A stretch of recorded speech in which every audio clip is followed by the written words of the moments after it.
DNA mismatch repair system. This is a mechanism that has been found to play a very important role in maintaining genomic stability, and it is observed to be functioning across various species right from prokaryotes to humans.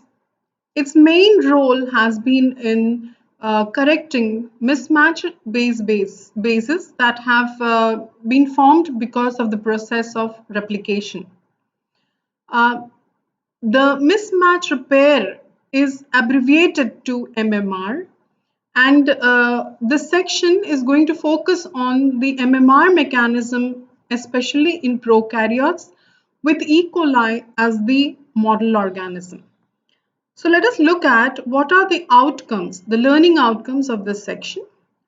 The DNA mismatch repair system corrects the errors of mispairing that occurs during the process of replication, and it has been observed to be a very highly conserved mechanism. In the prokaryotic systems, mutase, mutH, and mutL are the main molecules that are involved in the repair system, and it has been found that in certain prokaryotes, their mutH is not present, but the mutL takes up the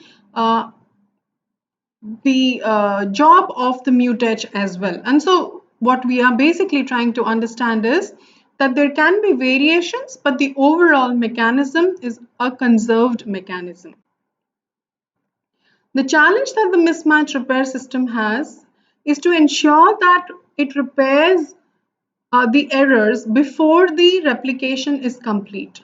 For if the replication is over, then the mismatch repair mechanism is not able to correct the mismatches that are left behind. So this is a challenge that the MMR has, which is to ensure that all corrections are done prior to the replication process is entirely completed. This mechanism too is a manifestation of several DNA-protein interactions, protein-protein interactions, various conformational changes within the DNA as well as in the proteins involved. And this enables the whole system to be completely coordinated and regulated.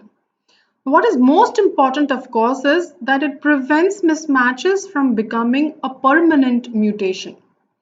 And therefore, the MMR plays a very important role in minimizing the errors that happen because of replication. Now, let us again go through the key players of the mechanism. What is already observed is mutase, mutH, and mutL are already the main players, but along with them, you have mutu, or what is also called as a UVRD. This basically is a helicase. One has single-stranded binding proteins, DNA polymerases. Here it is written as polymerase 3, but you can also have DNA pol 1, exonucleases, and of course, last but not the least, the DNA ligases. What is important to note that UVRD, SSBs, DNA polymerases, exonucleases, and DNA ligases are part of many molecular mechanisms. Like, for example, it is part of replication, they are part of homologous recombination, and so on and so forth. But for MMR, mutase, mutH, and mutL are the complex that initiates the DNA repair mechanism per se. Let us basically address what is the MMR trying to understand as a problem. So let us consider that DNA replication is happening with the DNA polymerase carrying out the replication towards the replication fork. So it moves towards the replication fork, and in the process of doing so, one of the strands is used, that is a template strand is used to synthesize the leading strand, while the other strand is being used to synthesize the daughter strand but in fragments. So this is becoming what is called as a lagging strand. Let us look at just the leading strand to understand how MMR looks at the problem or looks at the error. So as the DNA polymerase proceeds carrying out synthesis, okay, The DNA polymerase itself has 3' 5' exonuclease activity, and this inherent 3' 5' exonuclease activity enables the DNA polymerase to proofread whatever it is adding. So therefore, suppose the polymerase adds a wrong nucleotide in the new daughter DNA, it has the potential to halt, to remove the wrong nucleotide, add the correct nucleotide, and then proceed further. Therefore, the DNA polymerase itself tries to ensure that minimum mistakes are made. However, it may be so that sometimes certain mismatches are not proofread by the DNA polymerases, and the DNA polymerase moves further forward replicating, leaving behind a mismatch. Interestingly, wherever there is a mismatch, so for here example, the G, which is a template base, should have been complementarily bound to a C, which means the DNA polymerase should have added a C over here, but instead added an A and could not recognize the base pair as the correct base pair and moved forward without correcting it. So at this point, where you should have had a CG, you now have an AG. Because A is not complementary to G, the hydrogen bonds are not formed properly, and therefore there is a tendency for the two nucleotides to, or the two bases, to move away from each other slightly, creating a bulge at this position. So what you would observe is, relative to the other regions of the DNA, at this point where there is a mismatch, there will be a bulge, and that is a structural change, a structural difference that is observed because of a mismatch. Now, interestingly, it is this bulge that has been created by the mismatch base pair repair that has to be recognized by the MMR system.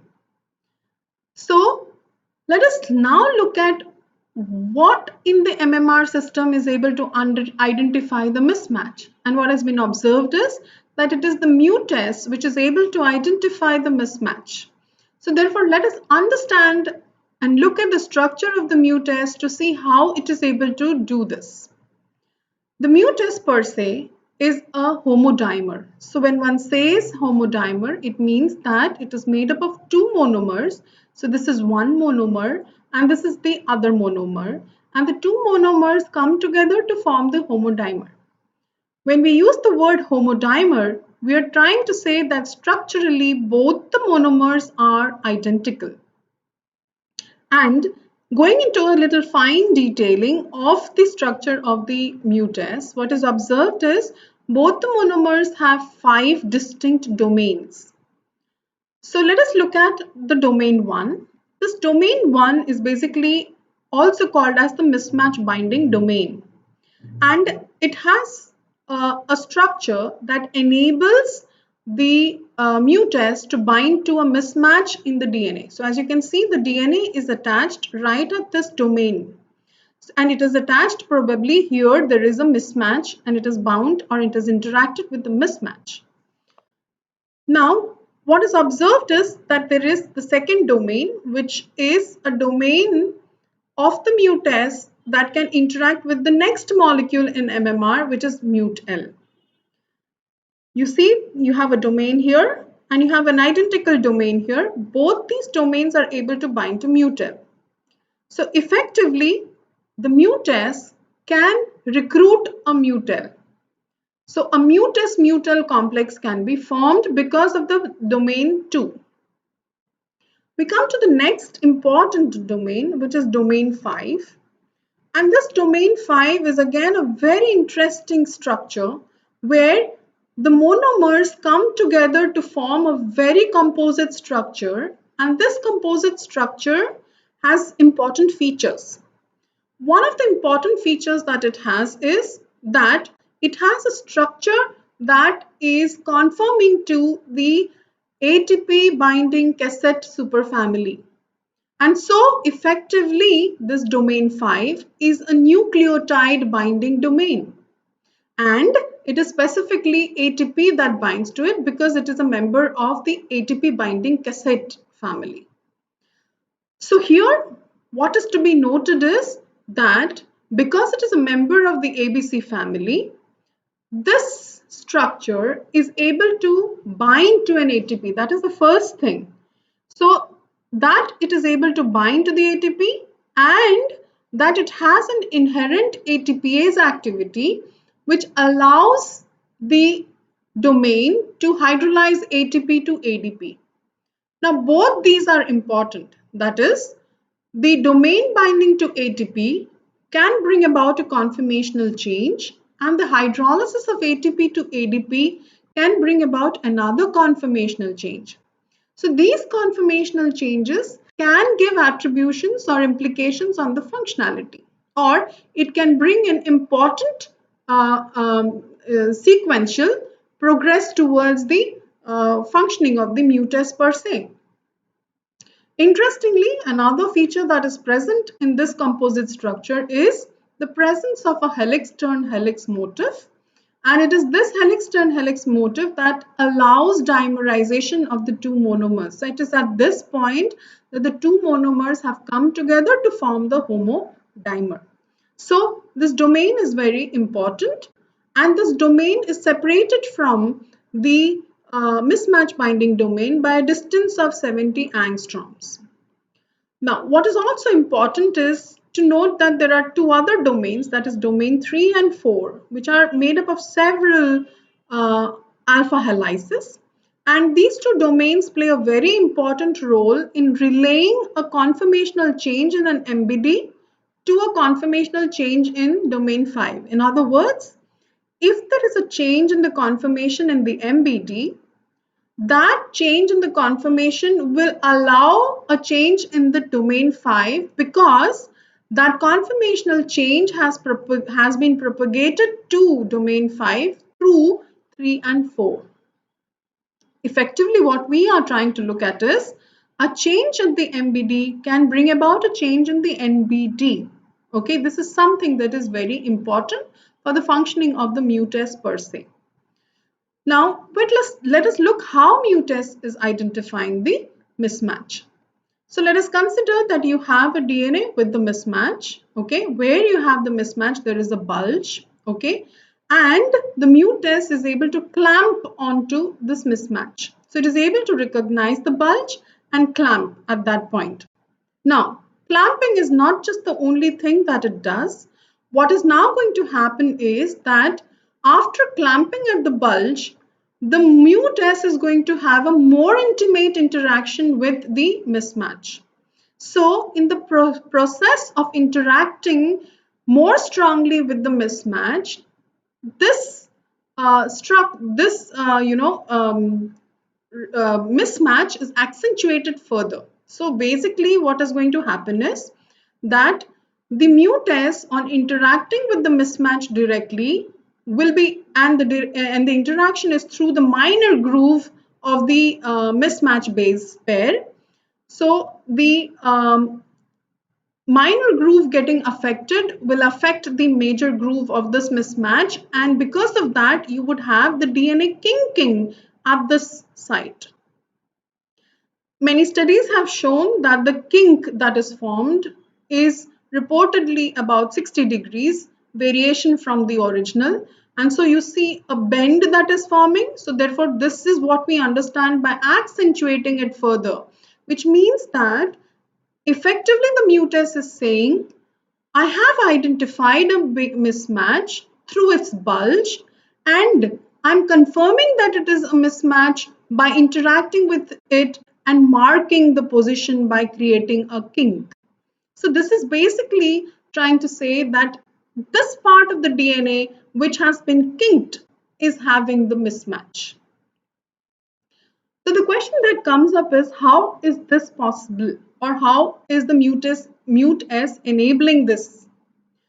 What is observed is that when the dimer binds to the mismatch, okay, only one of the monomer is directly binding to the AG, while the other monomer is not directly binding to the AG, it is binding to the regions that are flanking the mismatch. Important to note, therefore, that after it binds to a mismatch, the homodimer has now identical monomers, but the monomers are functioning differently. So you can make the sentence, or you can claim that a structurally homodimer is now functionally a heterodimer. Why? Because this say one monomer that is effectively binding to a mismatch, you will not see the other monomer binding to the mismatch. Instead, this monomer is binding to regions around the mismatch, which means that the functions of the two is different. But of course, it is addressing the mismatch itself. Now, what is very importantly observed is that the mismatch binding domain has a very typical motif. Phenylalanine, here X is for any amino acid followed by a glutamate. So this motif is always found in the MBD, and this is considered to be a conserved motif.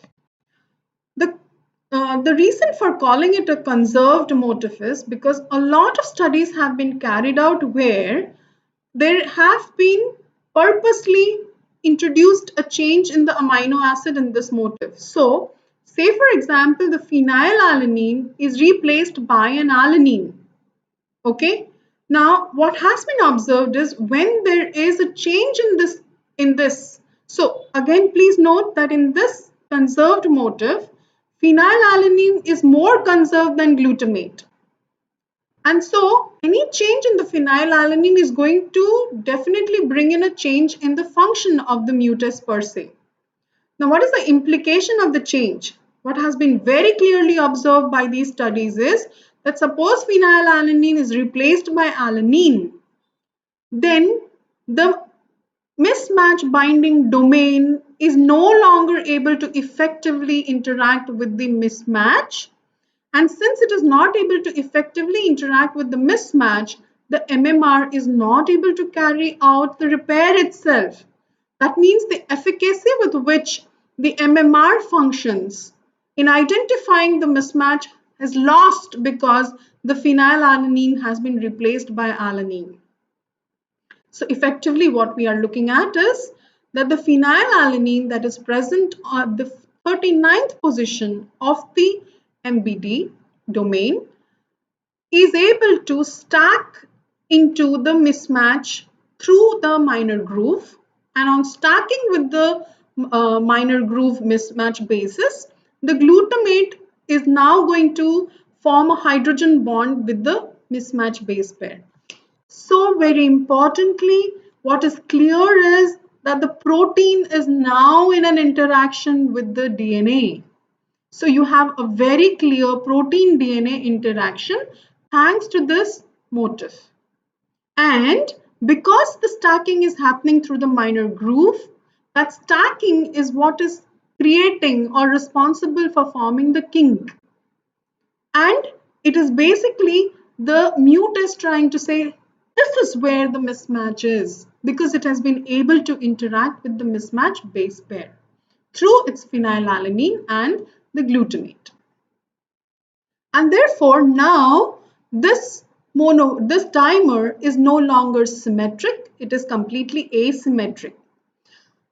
But importantly, what is noticed is that the change in the conformation at the MBD, because of its interaction with AG, will lead to a change in the NBD.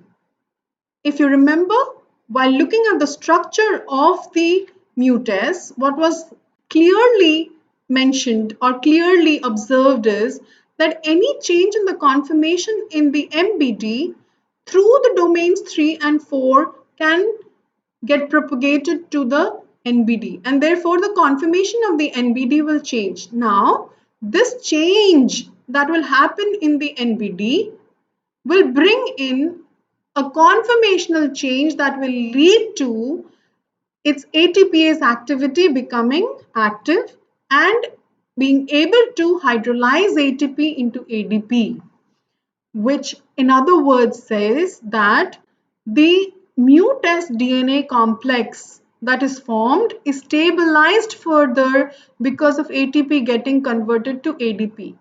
Please also mark that the change in the conformation or the ATPase activity of this monomer becoming active enables the ATPase activity of the other monomer to also become active. So a conformational change here brings in a conformational change here which activates the ATPase activity over this. So this is what is called as an allosteric regulation. And this has an important implication on the further process of the MMR per se. What is also very clearly observed and reported by certain studies is that once you have this conformational change in the mutase, it allows the clamp. So this is already a clamp, but it allows the clamp to become a sliding clamp, which means that now the mutase can move from the mismatch either in this direction or in this direction. Effectively, it can slide either this side or it can slide to the other side. But that is something that has been reported and it contributes to the mechanism by which the repair takes place. Therefore, through all this, what is observed is the dimers are structurally similar, but they become functionally different. So they are structurally homodimers, but functionally they are heterodimers. This is an important facet of mutase. Now let us look at the next component. Please do understand that the conformational change in the mutase also enables the domain 2 of the mutase to get exposed to recruit the next component, which is the mutal. So the mutal also by itself is a homodimer. So you can see this is one monomer and this is the second monomer, and there is a clear symmetry in the structure. This mutal also has in its N-terminal domain the structure conforming to ABC superfamily. So it also has an ATP binding domain. So it has an N-terminal domain which has an ATP binding domain and an inherent ATPase activity. So this conforms to the structure being from the ABC superfamily per se, and the N-terminal domain is linked to the C-terminal domain. So therefore, any change in the conformation in the N-terminal domain will be reflected in the C-terminal domain or vice versa. Again, therefore, you can understand that conformational changes happening in the mutal will allow it to function accordingly. What is very interesting, of course, is that when the mutal dimer, so as a dimer, when it binds to the ADP mutase DNA complex, okay, the mutal binding to the ADP mutase DNA stabilizes this further. So the mutal is kind of giving a reassurance to the mutase DNA complex that yes, this is definitely the mismatch region. And again, of very great importance is that the mutal is able to the mutal is able to interact with mutase. This is already observed, okay? But the mutal is also able to call in mutH. It is also able to, which is the next molecule in the MMR system. It is also able to bring in the UVRD, or what is also called as MUTU. So this is the helicase. It can also associate with the DNA polymerase 3, and this association clearly indicates that the MMR system is associated with the replication machinery per se. Mutal can also bind to DNA ligase, another indication that the MMR is associated with the replication machinery. And of course, the mutal also is able to recruit single-stranded DNA exonucleases, a set of enzymes that is helping in the MMR process. So what you observe very clearly here is the mutal is able to interact with more than one molecule. And therefore, this has been termed to be what is called as a molecular matchmaker that enables the entire MMR complex to be formed properly and carry out the entire process at one stretch. Now let us look at another important facet of what the mutal does while carrying out the repair mechanism. The mutal and the muTAC together are able to discriminate strands. Okay, here the question comes is, what do we mean by strand discrimination? When the DNA polymerase is synthesizing the DNA, it is using the template strand to read and synthesize the new daughter DNA, which means it is using a parent strand and it is synthesizing the daughter DNA. Now, for MMR, it is very important that it be able to discriminate or distinguish between the daughter strand and the parent strand. Why is that so? Because the MMR system has to ensure that the wrong nucleotide is removed. And where is the wrong nucleotide? The wrong nucleotide is on the daughter DNA. Please note that MMR should never remove the template base from the parent strand, because if it removes the template base from the template strand, then it is going to carry out or create a mutation, right? However, it has to not create a mutation, it has to prevent a mutation. So a mismatch is because the DNA polymerase introduced a wrong nucleotide, and therefore it is this wrong nucleotide that has to be removed. Where is this wrong nucleotide? On the daughter DNA. So where does the MMR have to act on? It has to act on the daughter DNA and not the parent DNA, which is why the MMR has to distinguish between the parent strand and the daughter strand. Now, in the E. coli, what is the mechanism by which the MMR is able to distinguish between the daughter and the parent strand? So what has been observed is that in E. coli, the DNA is methylated at very specific sites, and the sites that are methylated are palindromic sequences. Okay, these palindromic sequences are GATC. That is the sequence. Now, these sequences are methylated at the adenine, and the methylation is carried out by what is called as DAM methylases. So once DNA is replicated, all the GATC sites that are present in the DNA are going to be methylated by DAM methylases. The second question therefore that comes up is, why does the E. coli DNA have to be methylated? So this is basically that the methylation of the DNA of the E. coli is to protect the DNA from cutting into smaller fragments by endonucleases.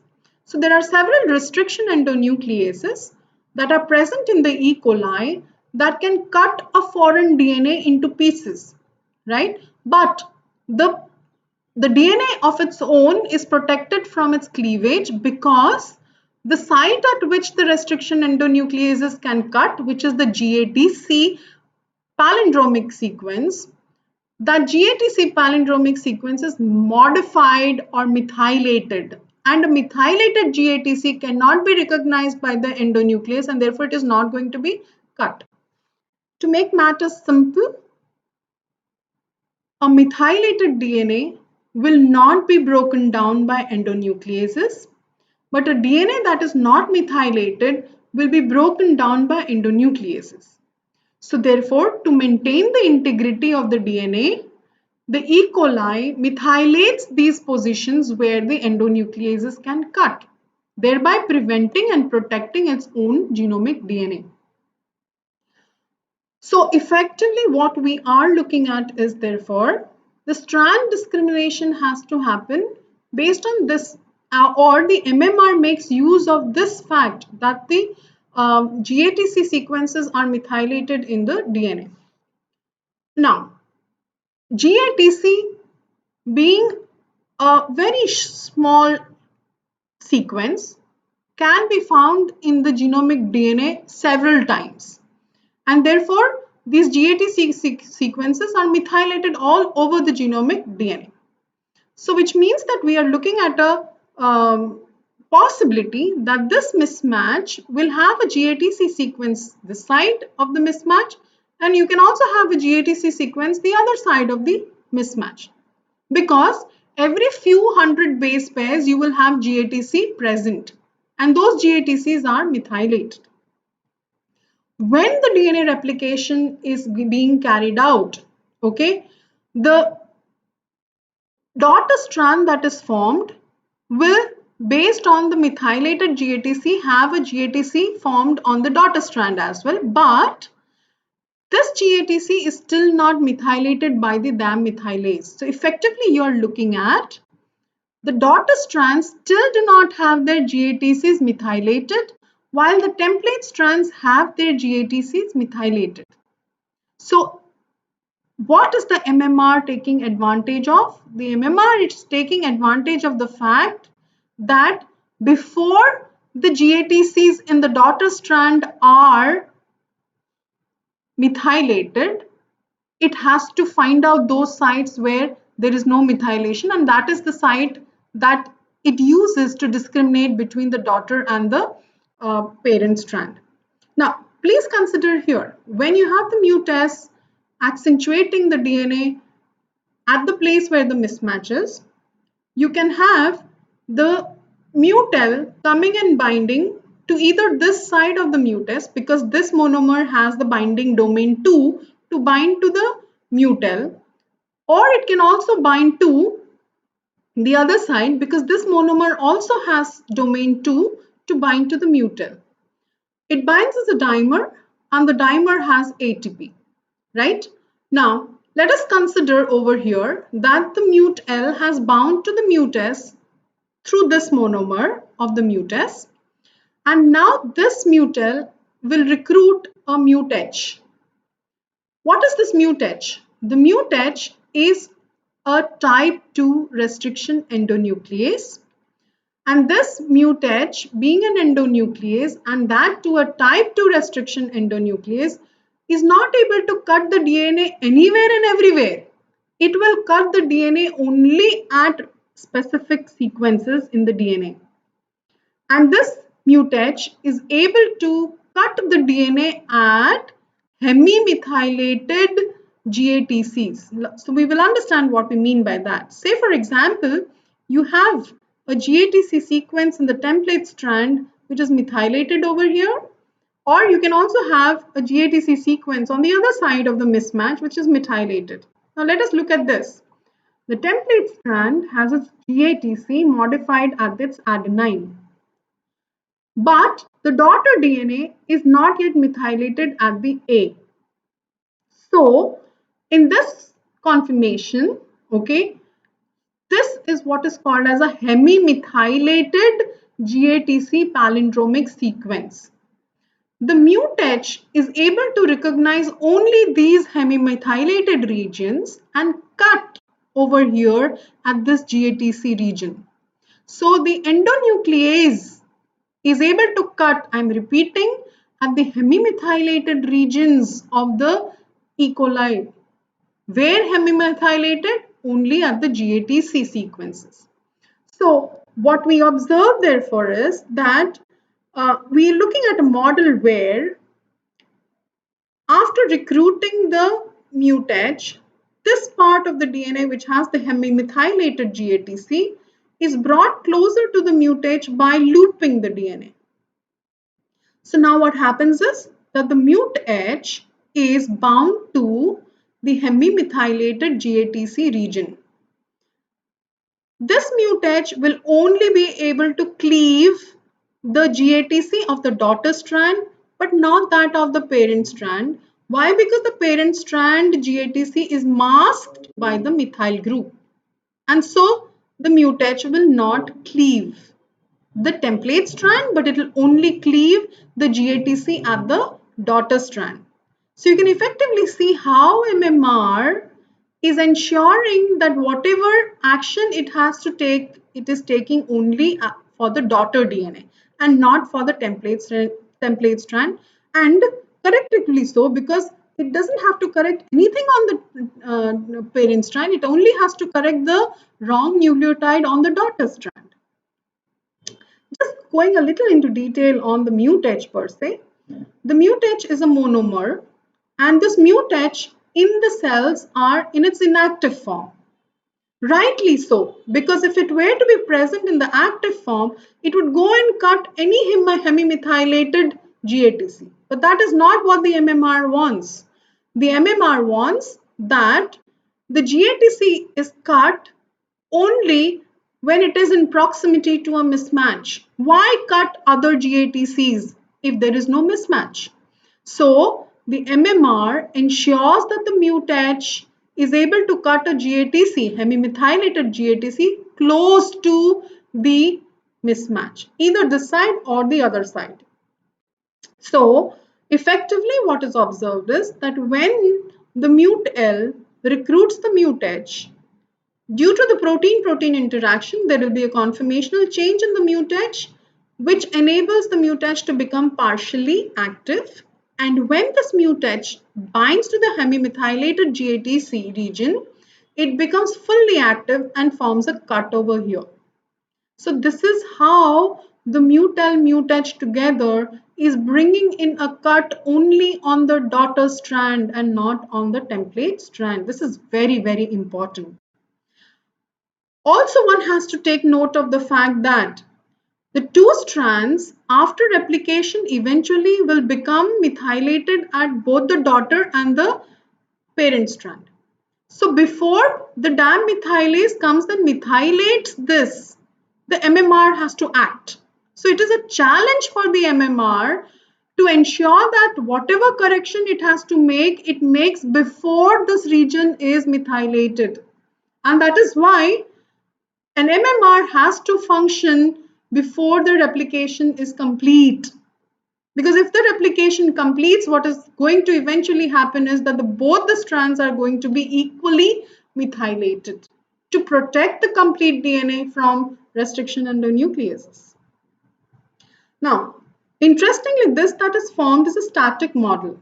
Okay, why is this called as a static model? Because the mut-S, mut-L and mut-H are not moving from the point where the mismatch is. Rather, the GATC is coming closer to the mut-H by the looping of the DNA. So here the MMR is not moving, but the DNA loops to bring the GATC, hemimethylated GATC, closer to the mut-H for the mut-H to create a nick on the daughter DNA.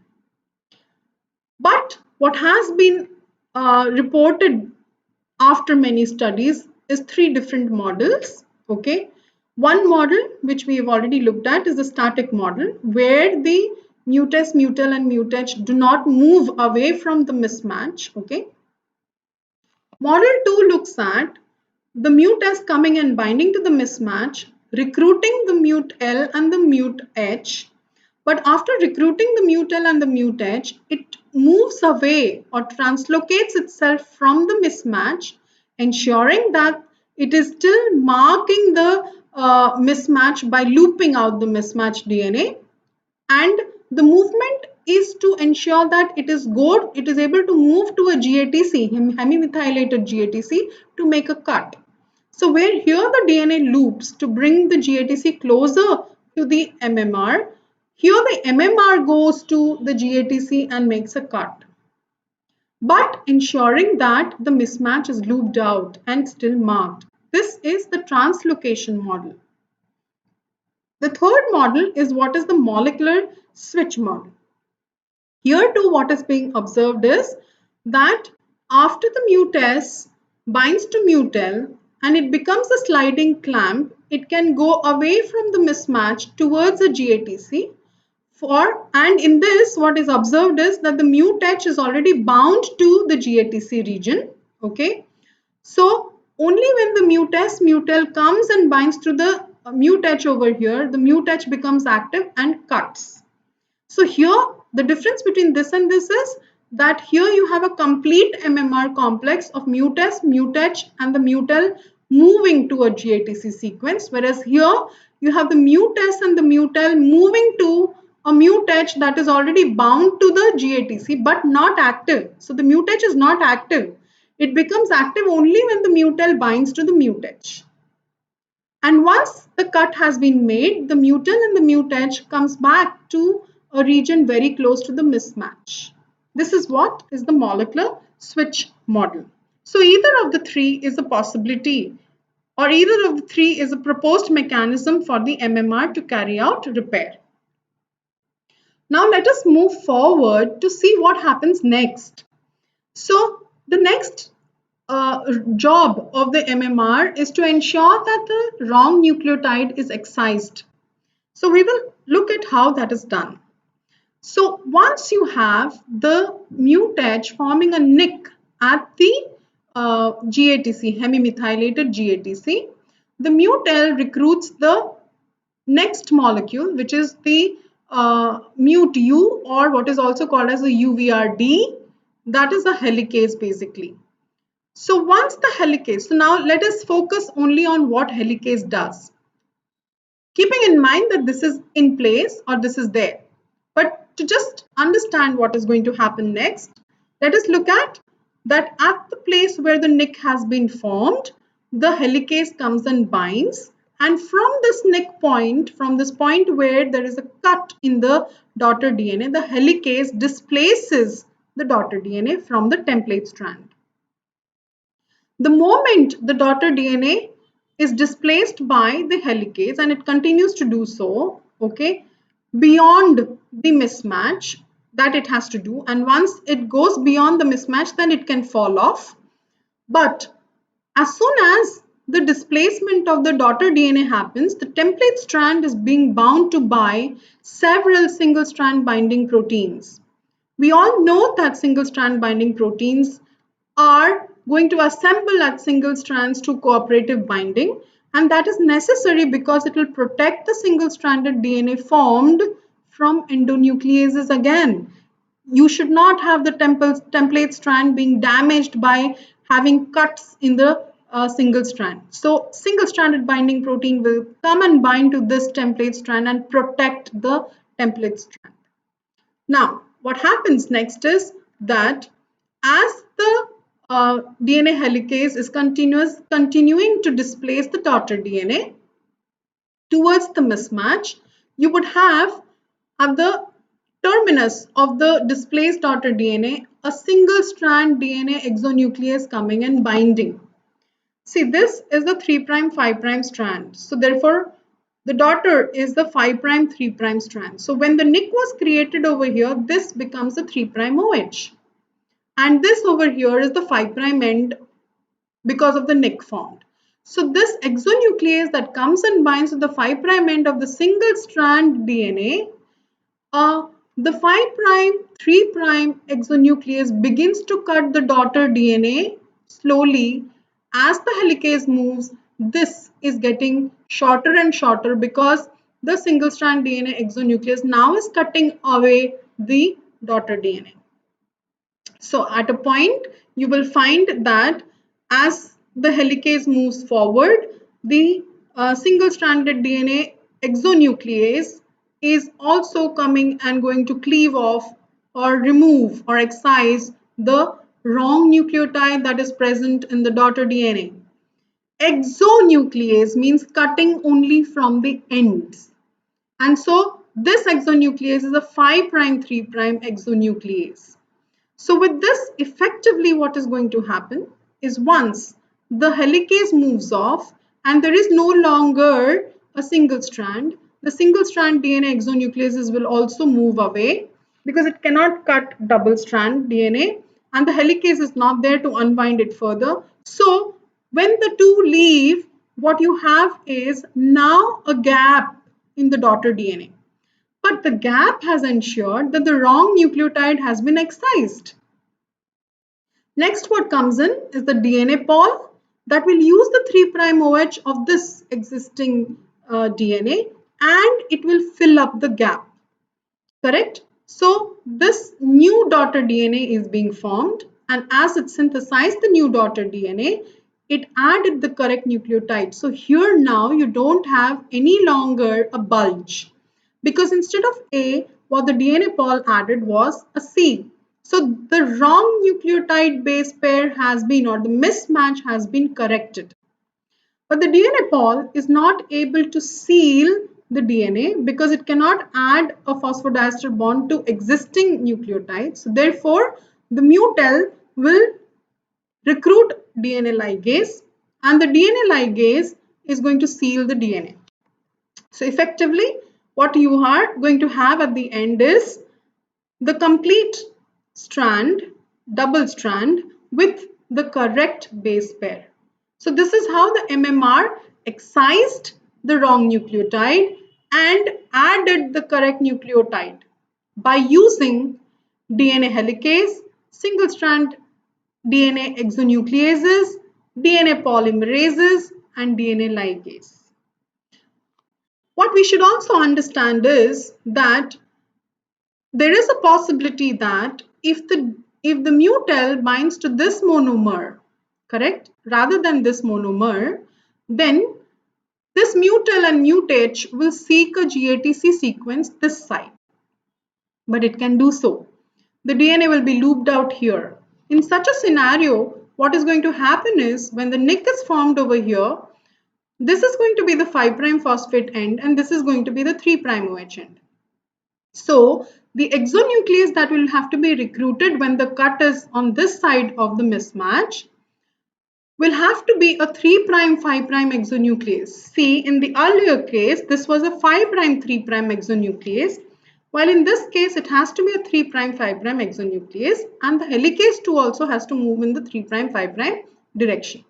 So when both of these carry out the functionalities, you would eventually have the DNA pol using this strand, the 3' OH here, to fill up the gap, having the same consequence, that is this.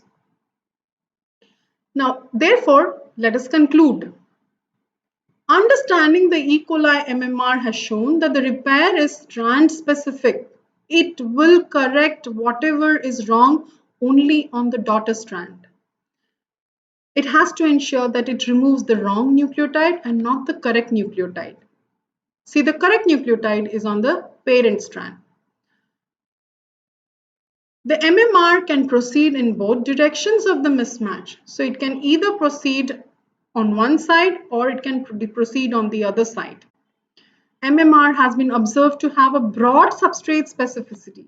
In other words, what is known is that it just does not correct mismatches. It also corrects single base pair insertions and deletions. It is a conserved mechanism with very slight variation within prokaryotes, and because it is conserved, it has served to be the model to understand mismatch repair mechanism in eukaryotes as well.